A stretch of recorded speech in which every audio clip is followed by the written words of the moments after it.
Si la obediencia es el resultado del instinto de las muchedumbres, el motín es el de su reflexión. Hay días peores.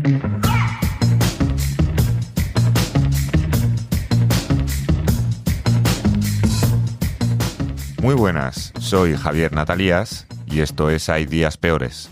Hoy os quiero hablar del lado oscuro del ser humano, de cómo se puede llegar a actuar en contra de los propios principios solo por obedecer una orden de alguien considerado como una autoridad, e incluso aunque eso suponga infligir dolor a otra persona. Y estoy seguro de que tú tienes el firme convencimiento de que tú serías fiel a tu moral y nunca harías nada con lo que no estuvieras de acuerdo, ni mucho menos causar ningún daño a alguien, ordenar a quien te lo ordenara. Y puede que en tu caso fuera así, pero posiblemente la mayoría también respondería lo mismo, y la realidad es que un tanto por ciento muy grande de la gente, cuando perciben que la orden viene de una autoridad legítima, sigue al pie de la letra las instrucciones que se les dan, sin importar el significado de sus acciones. Esta escalofriante afirmación es una de las conclusiones a las que se llegó en uno de los experimentos de psicología social más controvertidos y debatidos del siglo XX.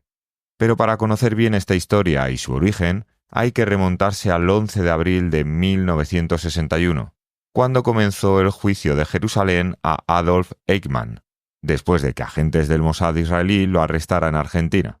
Esto hay que recordar que era muy importante para Israel, ya que se trataba de uno de los principales hombres del nazismo y que estaban detrás de la solución final, el término que se utilizaba para referirse al plan del Tercer Reich para llevar a cabo el genocidio de la población judía europea durante la Segunda Guerra Mundial. En este mediático juicio, Eichmann se defendió argumentando que solo cumplía órdenes, y llegando a decir, no perseguía a los judíos con avidez ni placer, fue el gobierno quien lo hizo. La persecución, por otra parte, solo podía decidirla un gobierno, pero en ningún caso yo. Acuso a los gobernantes de haber abusado de mi obediencia.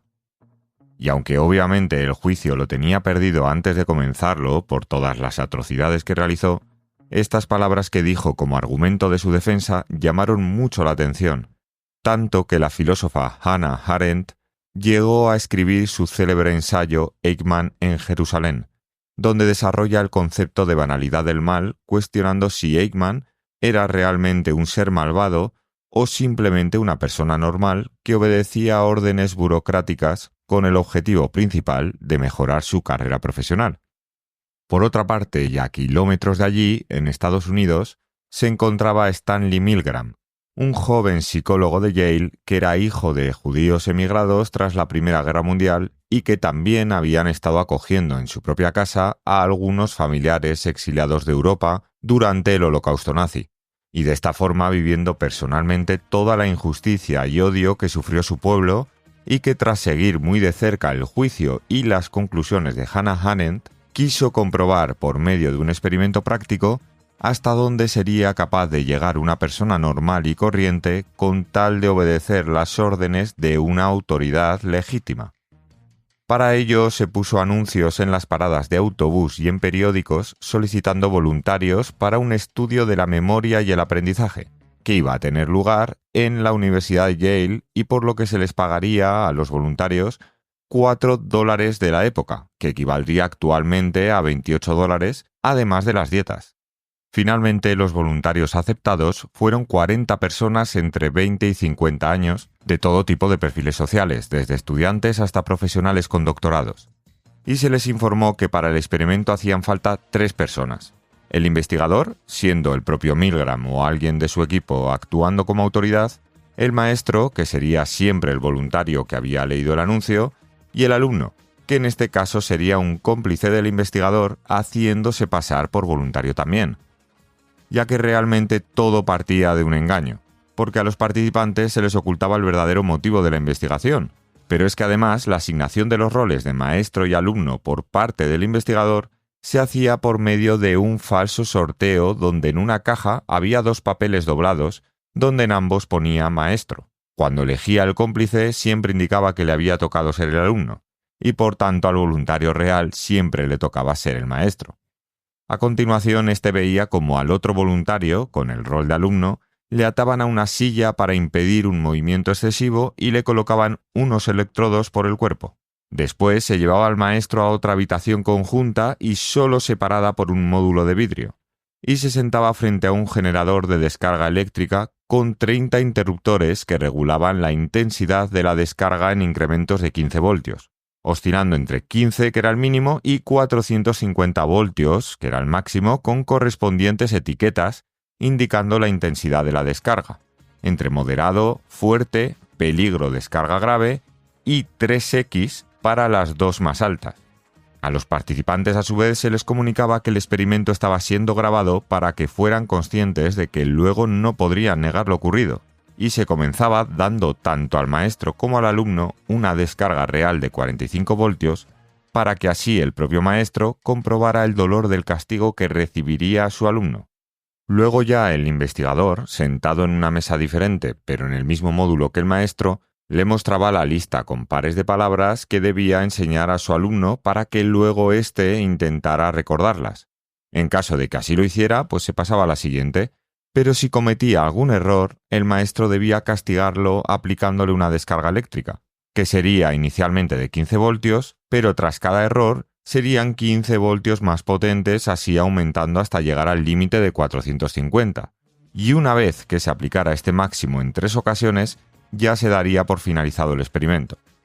Obviamente estas descargas no eran reales, sino que también formaban parte del engaño, y el alumno simulaba los efectos cada vez que el maestro pulsaba el interruptor de las descargas.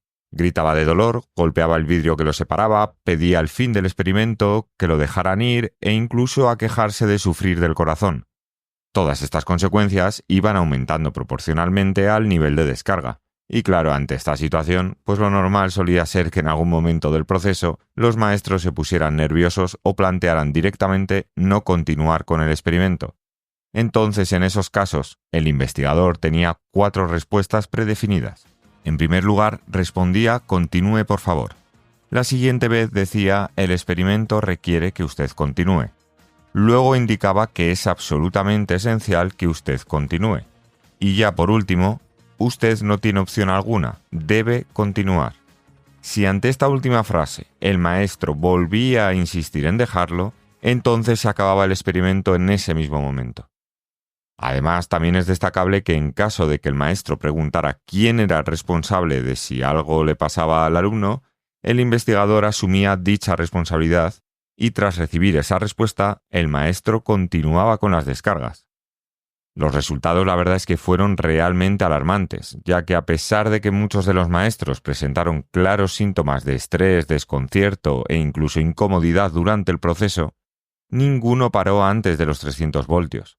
Y el 65% llegó hasta el voltaje máximo de 450 voltios, lo cual de haber sido real hubiera sido aplicar un dolor brutal al límite que llegaron todos, por no decir ya los que incluso lo superaron o alcanzaron el máximo.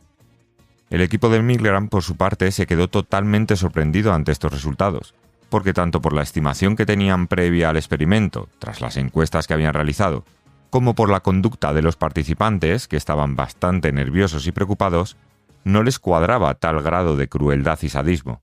E incluso cuando los maestros se enteraron de que los alumnos en realidad eran actores y que no les habían hecho daño, suspiraban aliviados, pero a su vez eran plenamente conscientes del dolor que habían estado infligiendo, ya que al preguntarles por cuánto sufrimiento había experimentado el alumno, la media fue de 13 en una escala de 14.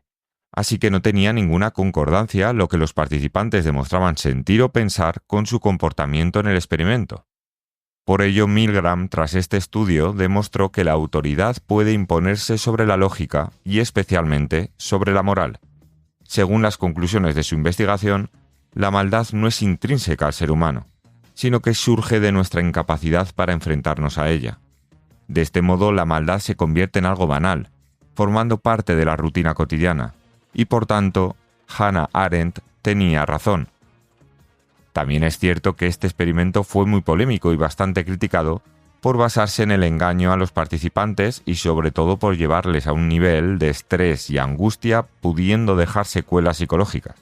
Y no digo ni mucho menos que el fin justifique los medios, pero no hay ninguna duda de que Milgram y su equipo ayudaron a comprender los mecanismos que pueden conducir a personas normales hacia fenómenos como el Holocausto o el terrorismo, poniendo el foco de esta forma en un aspecto muy inquietante de la condición humana y desconocido hasta ese momento, que es que cualquier persona es capaz de contradecir su propia moral y sin sentirse responsable al seguir ciegamente las órdenes de aquella autoridad que considera superior, ya sea un jefe, el gobierno, un líder religioso o un científico, por ejemplo.